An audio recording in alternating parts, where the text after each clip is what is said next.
Welcome to this system. আজ একটা নতুন বিষয়ে সকলকে স্বাগত।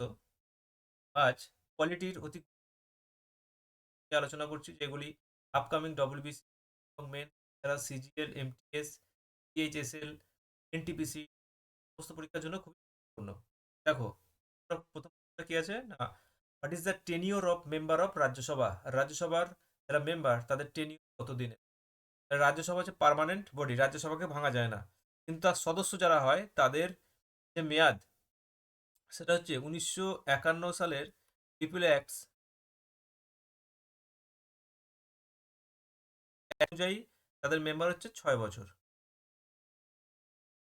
তাদের মেম্বার্সের যে মেয়াদ সেটা হচ্ছে কি 6 বছর। ঠিক আছে, এবার এখান থেকে আরো প্রশ্ন আসে, কি প্রশ্ন আসে না, রাজ্যসভার যে টোটাল স্ট্রেংথ সেটা কত। রাজ্যসভার ম্যাক্সিমাম স্ট্রেংথ বর্তমানে আছে কত, 5। এই 45 ভাগ আছে, ঠিক আছে। স্টেট থেকে কিছু জন যায়, কিছু আছে ইউনিয়ন টেরিটরি থেকে, আর কিছু আছে নমিনেটেড বাই প্রেসিডেন্ট। নমিনেটেড স্টেটগুলো থেকে যায় তোমার টোটাল 25 জন, ঠিক আছে।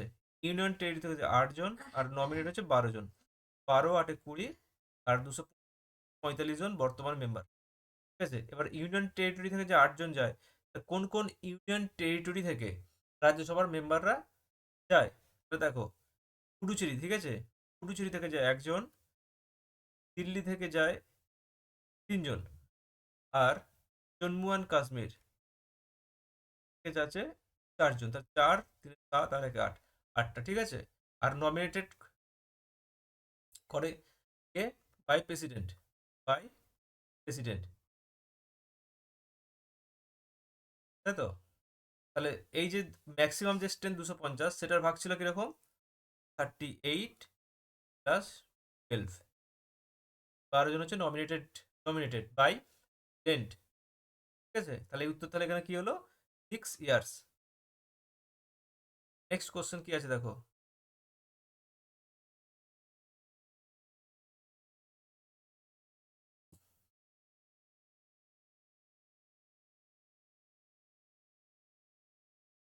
from the option given below, which one is the committee which one is the committee that is formed by the member of the Lok Sabha only।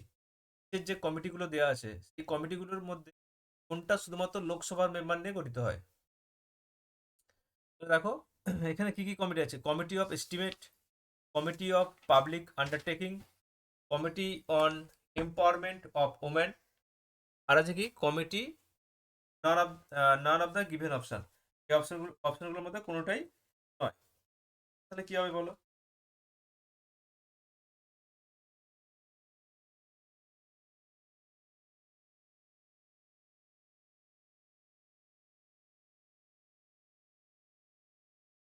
তাহলে উত্তর হবে committee of estimate, ঠিক আছে।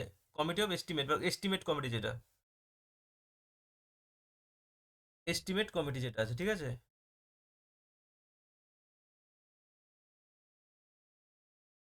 এস্টিমেট কমিটি, এই estimate committee হচ্ছে সবথেকে biggest committee এটা। এর টোটাল মেম্বার হচ্ছে 30। ঠিক আছে, সমস্ত মেম্বাররাই হচ্ছে লোকসভা থেকে যায়, সমস্ত মেম্বারই হচ্ছে লোকসভা থেকে যায়। এবং এই যে চেয়ারম্যান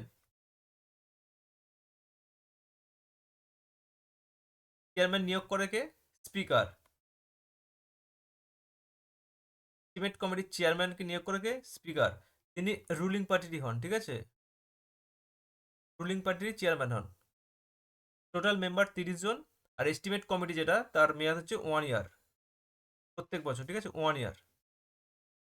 এই হচ্ছে টোটাল। তাহলে তাহলে তাহলে এখানে কি হলো, committee on estimate. Estimate committee যেটা, তার যে সদস্যরা শুধুমাত্র লোকসভা থেকেই নির্বাচিত হয়। আর এখানে কমিটি অন পাবলিক আন্ডারটেকিং, এই সদস্য হচ্ছে 15 + 7, 15 জন হচ্ছে লোকসভা, আর 7 জন হচ্ছে রাজ্যসভা। ঠিক আছে, আরেকটা আছে, যেটা হচ্ছে পাবলিক অ্যাকাউন্টস কমিটি। এরও সদস্য সংখ্যা হচ্ছে 15 জন লোকসভা থেকে, প্লাস 7 জন রাজ্যসভা থেকে, টোটাল 22 জন, ঠিক আছে। আর এর যে চেয়ারম্যান হন তিনি মেনলি অপোজিট অপোজিট যে পার্টি হয় তা থেকে আসে।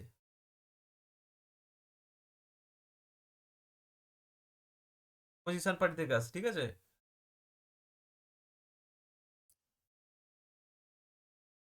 পরীক্ষা প্রশ্ন আছে, প্যাকেজ সদস্য সংখ্যা কতজন? 22 জন। বোঝা গেল তো এটা। নেক্সট কোশ্চেন দেখো, বলছে three of the following statement is regard of the prorogations of Lok Sabha আর কারেক্ট।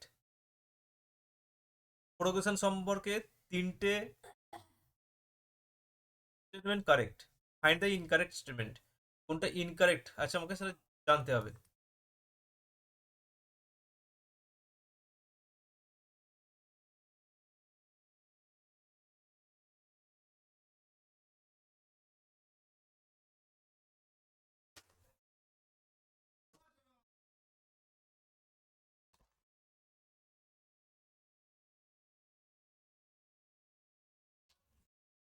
তাহলে প্রোগেশনস বলতে কি বুঝি, ঠিক আছে। প্রোগেশন মানে হচ্ছে কোনো একটা সিটিং, পার্লামেন্টে যে সেশন হয়, ঠিক আছে। পার্লামেন্টের সেশন হয়, তিনটে সেশন হয় আমরা জানি সবাই, বি, এম আর W. Budget sessions, monsoon sessions, আর হচ্ছে উইন্টার সেশন। যে সেশনস হয় সেই সেশনটা পুরো বন্ধ হয়ে যাবে, ঠিক আছে, সেটাই হচ্ছে কি প্রোগেশন, মানে প্রয়োগ করে দেওয়া, প্রোগেশন, ঠিক আছে।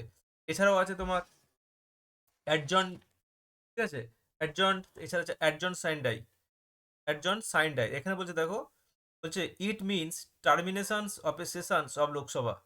এর মানে হচ্ছে লোকসভার মেয়াদ শেষ হয়ে যাওয়া। It means termination of, sorry, termination of a session of the Lok Sabha. একটা লোকসভার সেশন মানে এই ধরো বাজেট সেশন, এটা সম্পূর্ণভাবে মানে শেষ হয়ে যাওয়া, এটা হচ্ছে প্রোগেশন। তাহলে এটা ঠিক, ঠিক আছে। টার্মিনেশন প্রোগেশন মানে হচ্ছে একটা সেশন সম্পূর্ণভাবে কমপ্লিট, সেটাই হচ্ছে প্রোগেশন।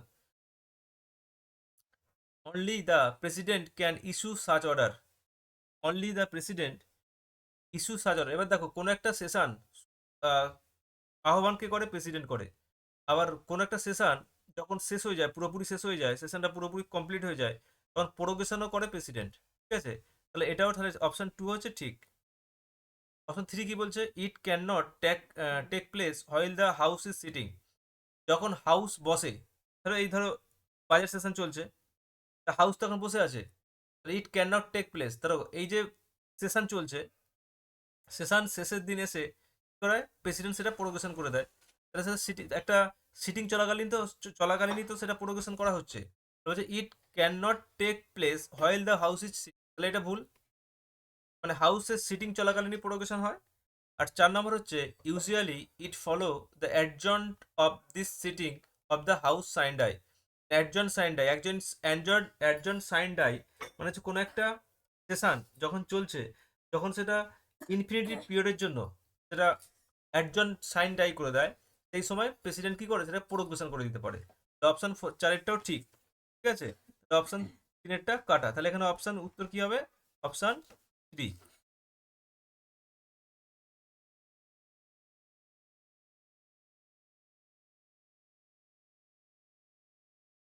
নেক্সট কোশ্চেন কি আছে দেখো, the Lok Sabha function is coordinated by, the Lok Sabha function is coordinated by dash of Lok Sabha. লোকসভার যে ফাংশন সেটা কোঅর্ডিনেট কে করে? অপশন ওয়ান বলছে স্পিকার, অপশন টু বলছে ডেপুটি স্পিকার, অপশন থ্রি বলছে সেক্রেটারি জেনারেল, আর অপশন ফোর বলছে লিডার অফ দ্য হাউস। তাহলে সেক্রেটারি জেনারেল যিনি আছেন, ঠিক আছে, তিনি কি করেন? লোকসভার যে ফাংশনগুলো সেগুলো কোঅর্ডিনেট করেন, ঠিক আছে। তো উত্তরটা কি হবে? Option C, secretary of general. এই সেক্রেটারি জেনারেলকে অ্যাপয়েন্ট কে করেন? সেক্রেটারি জেনারেলকে অ্যাপয়েন্ট করেন লোকসভার যিনি স্পিকার আছেন তিনি,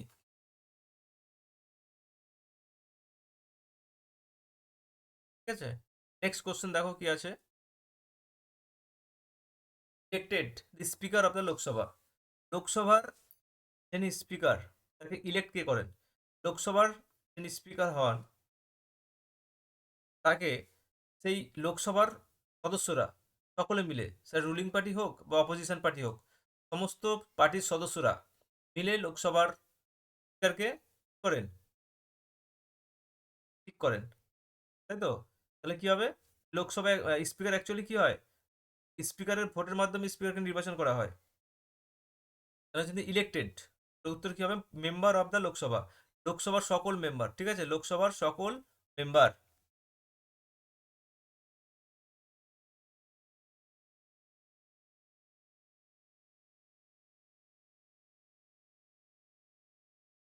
নেক্সট কোশ্চেন দেখো কি আছে, who decides over the joint sitting of the Lok Sabha and Rajya Sabha.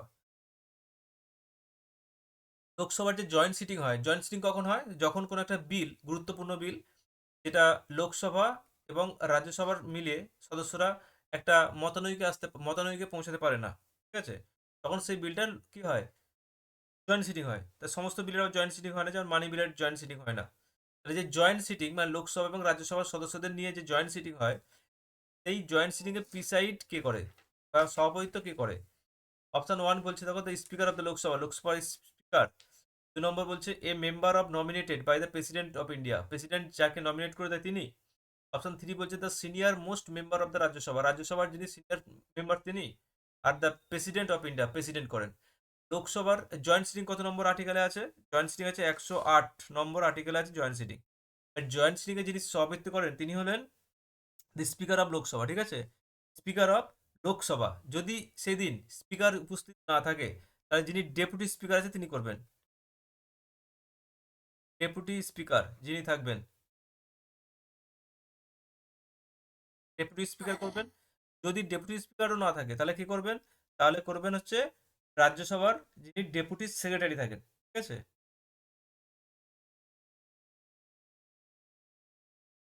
Sorry secretary না, deputy chairman, sorry, deputy chairman,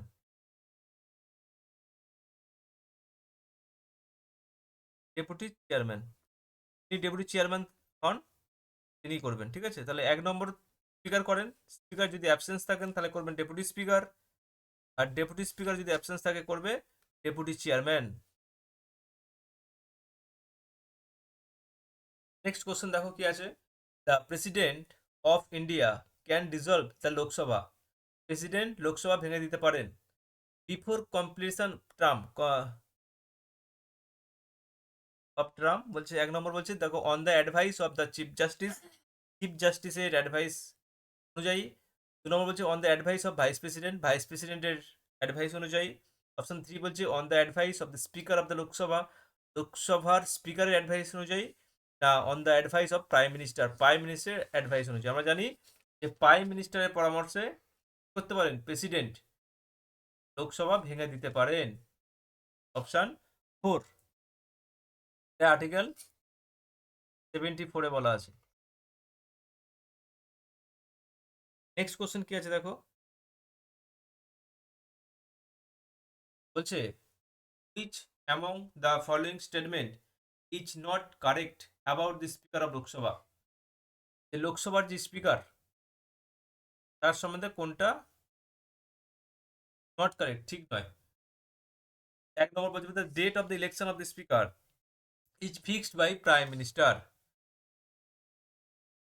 ঠিক আছে, the date of election of the speaker is fixed by president.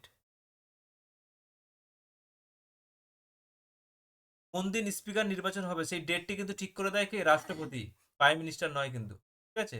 তাহলে এখানে 1 নম্বরটাই হচ্ছে উত্তর। 2 নম্বর বলছে দেখো, he has vacate vacate his office if he is to be a member of the Lok Sabha. 3 নম্বর বলছে he is elected among the members of Lok Sabha. আর 4 নম্বর বলছে দেখো, the speaker does not vacate his office when the Lok Sabha is dissolve, Lok Sabha dissolve হয়ে গেলেও স্পিকারের পদ কিন্তু ভ্যাকেন্ট হয় না, ঠিক আছে। তাহলে অপশন ওয়ান হচ্ছে উত্তর। নেক্সট কোশ্চেন কি আছে দেখো, no confidence motion only should be supported by a minimum of how many member in the Lok Sabha. No confidence motion মানে অনাস্থা প্রস্তাব কোথায় আনা যায়, একমাত্র লোকসভাতেই আনা যায়, ঠিক আছে, আনা যায়। এবং অনাস্থা প্রস্তাব আনার 10 দিনের মধ্যে সেই অনাস্থা প্রস্তাবটা আলোচনা করতে হবে, ঠিক আছে, 10 দিনের মধ্যে সেই অনাস্থা প্রস্তাবটা আলোচনা করতে হয়। এবার কতজন কতজনের সাপোর্ট থাকলে, মিনিমাম সাপোর্ট কতজনের থাকলে তবে অনাস্থা প্রস্তাবটা আনা যাবে? 50 মেম্বার্স, ঠিক আছে? 50 মেম্বার্সের যদি সাপোর্ট থাকে তবেই নো কনফিডেন্স মোশনটা আনা যায়। কোথায় আনা যাবে? অনলি লোকসভাতে।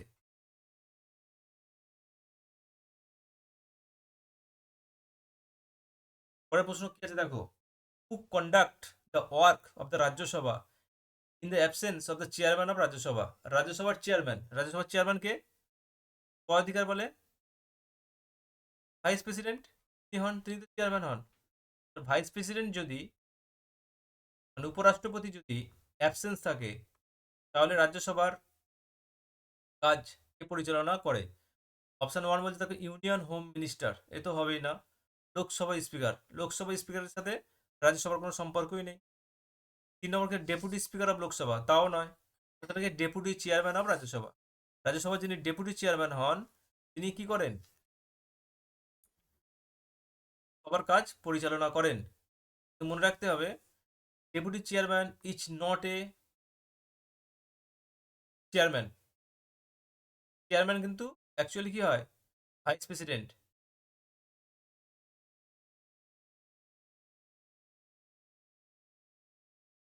পরের প্রশ্ন কি আছে দেখো, once the Lok Sabha pass the budget of the government or any other money related law,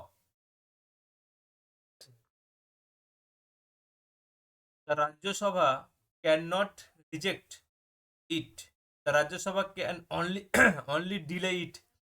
কোনো একটা বিল, ঠিক আছে, সেটা যদি রাজ্যসভায় পাঠানো হয়, মানি রিলেটেড বিল যদি রাজ্যসভায় পাঠানো হয়, লোকসভা থেকে রাজ্যসভায় পাঠানো হলো, তাহলে রাজ্যসভা সেটা ম্যাক্সিমাম কতদিন ডিলে করতে পারে? উত্তর হবে 14 দিন। তাহলে কি হবে? 14 দিন, 14 দিনের মধ্যে সেটাকে ফেরত পাঠাতে হবে।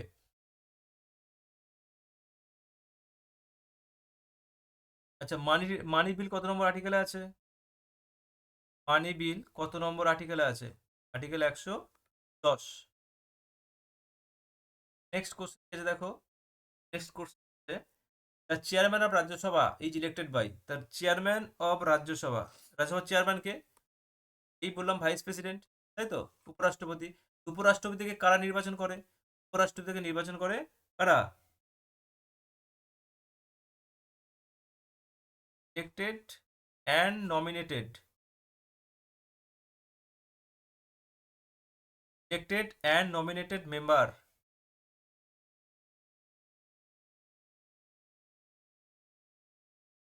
Elected and nominated member of Lok Sabha and Rajya Sabha, member of the parliament. Parliament, parliament কাদের নিয়ে গঠিত হয়? পার্লামেন্ট গঠিত হয় প্রেসিডেন্ট, সভা এবং রাজ্যসভা। উত্তর তাহলে অপশন এ কি বলছে দেখো, মেম্বার অফ দ্য রাজ্যসভা তো হবে না। Member of Lok Sabha and Rajya Sabha হতে পারে। Member of Lok Sabha Rajya Sabha and state assembly, না স্টেট অ্যাসেম্বলি এখানে অংশগ্রহণ করে না। 4 নম্বর কি বলছে দেখো, ইলেক্টেড মেম্বার, এখানে ইলেক্টেড মেম্বার, তাহলে ইলেক্টেড প্লাস নমিনেটেড, তাই তো? এটাও হবে না। উত্তর তাহলে এখানে কি হবে? Member of Lok Sabha and Rajya Sabha, তাহলে এখানে হবে কি elected and nominated member, elected and nominated member. যারা ইলেক্টেড হয় এবং যারা নমিনেটেড হয় তারা সকলেই কিন্তু উপরাষ্ট্রপতি পদে ভোট দিতে পারে, কিন্তু আবার যারা নমিনেটেড হয় তারা প্রেসিডেন্ট নির্বাচনে তারা কিন্তু আবার ভোট দিতে পারে না, তাই তো? নেক্সট কোশ্চেন কি আছে দেখো, নেক্সট বলছে which of the following statement is correct with reference to the Rajya Sabha? Rajya Sabha সম্পর্কে কোনটা ঠিক? বলছে দেখো option 1, the council of minister is responsible to the Rajya Sabha. যে কাউন্সিল অফ মিনিস্টার, এরা রেসপন্সিবল কার কাছে? রাজ্যসভার কাছে নয়। কার কাছে? লোকসভার কাছে, লোকসভার কাছে, ঠিক আছে? তাহলে কারেক্ট বলেছে, এটা তো কারেক্ট নয়, এটা ভুল। 2 নম্বর বলছে দেখো, a vote of confidence can be brought in the Rajya Sabha. দেখো একটু আগে বললাম ভোট অফ নো কনফিডেন্স এবং কনফিডেন্স দুটোই কোথায় আনা যায়? রাজ্যসভায় নয়, লোকসভায়। 3 নম্বর বলছে দেখো, the parliament can legislated on any subject on the state list. the Rajya Sabha passed by 2/3 majority that the relevant subject on the state list has become the national importance. মানে জাতীয় স্বার্থে কোনো রাজ্যের যদি জন্য কোনো রাজ্য যদি পার্লামেন্ট মানে কেন্দ্র সরকারকে বা পার্লামেন্টে অনুরোধ করে সেই রাজ্যের জন্য একটা আইন তৈরি করতে, সেক্ষেত্রে রাজ্যসভায় বিলটা পাস হতে হবে থার্ড মেজরিটিতে। তাহলে অপশন তিনটা ঠিক। অপশন ফোর বলছে money bill can be brought in the Rajya Sabha. Money bill একমাত্র লোকসভাতেই আনা যায়, রাজ্যসভায় নয়। ঠিক আছে, তাহলে এখানে উত্তর তাহলে কি হলো? Option three. পরের প্রশ্ন আছে দেখো, chairman of the Rajya Sabha submits his resignation. Chairman of Rajya Sabha K? Vice president, তাই তো। ভাইস প্রেসিডেন্ট কাকে রেজিগনেশন লেটার সাবমিট করে? ভাইস প্রেসিডেন্ট করে কাকে? প্রেসিডেন্টকে। তো তাহলে কি হবে? প্রেসিডেন্ট। কত নম্বর আর্টিকেল অনুযায়ী? আর্টিকেল 67(1)। ঠিক আছে, বাট প্রেসিডেন্ট রেজিগনেশন কাকে দেয়? প্রেসিডেন্ট দেয় ভাইস প্রেসিডেন্টকে। ভাইস প্রেসিডেন্ট দিচ্ছে প্রেসিডেন্টকে, আর প্রেসিডেন্ট দিচ্ছে কাকে? Vice president. পরের প্রশ্ন কি আছে দেখো, বলছে why is the Rajya Sabha called a permanent house. রাজ্যসভাকে কেন পার্মানেন্ট হাউস বলা হয়? রাজ্যসভাকে তো ভাঙা যায় না, রাজ্যসভাকে ভাঙা যায় না। রাজ্যসভার মেম্বারদের মেয়াদ হচ্ছে 6 বছর। তো রাজ্যসভার মেয়াদ তো কিছু নেই, রাজ্যসভা হচ্ছে কন্টিনিউয়াস একটা চেম্বার,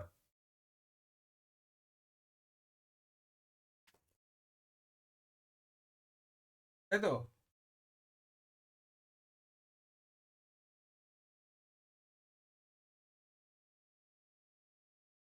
অপশন এক কি বলছে দেখো, because 1/4 office member retired after 3 years. 1/4 office member 3 বছর ছাড়া তার 1/4 মেম্বার রিটায়ার্ড করে। Option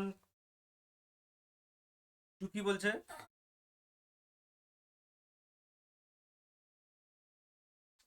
because it is not subject two dissolution. Because it not subject two dissolution, একে ভাঙা যায় না, মানে রাজ্যসভাকে ভাঙা যায় না। অপশন থ্রি বলছে because it is upper house of the parliament. এটা আপার হাউস বলে একে বলা হয় পার্মানেন্ট হাউস। আর অপশন ফোর বলছে because Indian vice president is an x office chairman Rajya Sabha. Vice president x office chairman Rajya Sabha বলে একে পার্মানেন্ট হাউস বলা হয়। পার্মানেন্ট হাউস কেন? একে ভাঙা যায় না, ডিসলিউশন হয় না। তো not to dissolution, option two. ঠিক আছে, অপশন টু হবে। আর এখানে বলেছি বলতো because 1/4 office member retired after 3 year. এটা 1/4 নয়, এটা হচ্ছে 1/3 member retired every second year. এটা আর্টিকেল 83(1) বলা আছে। ঠিক আছে, ওয়ান থার্ড মেম্বার রিটায়ার্ড করবে এভরি এভরি সেকেন্ড ইয়ার। এটাও তাহলে ভুল আছে। তাহলে কোনটা ঠিক? এখন উত্তর এখানে হচ্ছে because it is not subject to dissolutions, কে ভাঙা যায় না। রাজ্যসভা কত নম্বর আর্টিকেলে আছে? রাজ্যসভা আছে আর্টিকেল 80 এ, 80 নম্বর ধারায় বলা আছে রাজ্যসভা। ঠিক আছে, তো এই ছিল আজকে আমাদের টোটাল কোশ্চেন। যদি ভিডিওটি ভালো লাগে এবং মনে হয় এটি ইনফরমেটিভ বা তোমাদের কাজে লাগবে, তাহলে অবশ্যই লাইক করো, শেয়ার করো এবং সাথে বন্ধুদের সাবস্ক্রাইব করতে অবশ্যই বলো। ঠিক আছে।